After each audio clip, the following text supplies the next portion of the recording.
आज 29 मई 2026 है, दिन है शुक्रवार का और मेरा नाम है प्रदीप शुक्ला। मैं आज बात करने वाला हूँ टीवी एक्ट्रेस रश्मि देसाई के बारे में। अभी ही टीवी शो आने वाला है जिसका नाम है तुम हो ना घर की सुपरस्टार के अपकमिंग एपिसोड में जो अभिनेत्री हैं रश्मि देसाई काफ़ी भावुक नजर आए।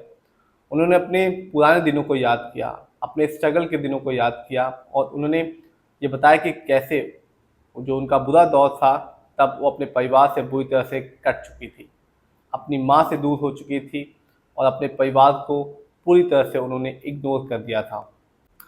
रश्मि देसाई ने राजीव खंडेलवाल के साथ बातचीत में कहा कि उस समय ऐसा लगा कि हर चीज़ खत्म हो गई, उनका परिवार खत्म हो गया, कैरियर खत्म हो गया और ज़िंदगी भी खत्म हो गई। उन्होंने साफ कहा कि वो दौर उनकी ज़िंदगी का सबसे मुश्किल दौर में से एक था। उस दौर को याद करते हुए रश्मि देसाई ने बताया कि उस दौरान उनका उनकी मां से कोई भी संपर्क नहीं था और उन्होंने अपनी मां को ब्लॉक कर दिया था और परिवार के किसी सदस्य से उन्होंने कोई भी संपर्क नहीं रखा था। रश्मि ने बताया कि मुझे लगता है कि अब मेरी ज़िंदगी यहीं ख़त्म हो जाएगी। घर से निकलते ही मेरा पूरा करियर ख़त्म हो जाएगा, मेरी निजी ज़िंदगी चली जाएगी। मेरे पास पैसे भी बहुत कम थे और मेरे पास कोई भी ऐसा व्यक्ति नहीं था जिस पर मैं भरोसा कर सकती थी। उन्होंने साफ कहा कि वो दौर मेरी ज़िंदगी का सबसे मुश्किल दौर में से एक था।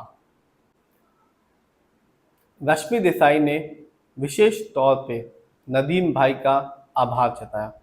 उन्होंने कहा उस मुश्किल समय में उन्होंने बहुत ज़्यादा मदद की। रश्मि ने बताया 3 लोग, निधि, जीविता और नदीम भाई, यही 3 लोग ऐसे थे जो मेरी असली हकीकत जानते थे और मैं कभी झूठ नहीं बोलती और कहानी बिल्कुल भी नहीं बनाती। चाहे 4 साल हो या 10 साल हो, जो आज मैं बात कह रही हूँ वो वैसे ही 10 साल के बाद भी कहूँगी। रश्मि देसाई ने यह भी बताया कि उन्होंने अपनी ज़िंदगी में काफ़ी सारी गलतियाँ की और उन गलतियों से सबक भी सीखा। इसके साथ साथ उन्होंने ये भी बताया कि उन्होंने फिर से अपनी माँ से बातचीत शुरू कर दी। फरवरी 2020 के बाद से उन्होंने अपनी माँ से बातचीत करना शुरू कर दिया। वो खुद को विद्रोही और बेहद महत्वाकांक्षी लड़की मानती हैं, जो बहुत कुछ अपने जीवन में करना चाहती थी, लेकिन अपनी माँ से बहुत ज़्यादा डरती थी।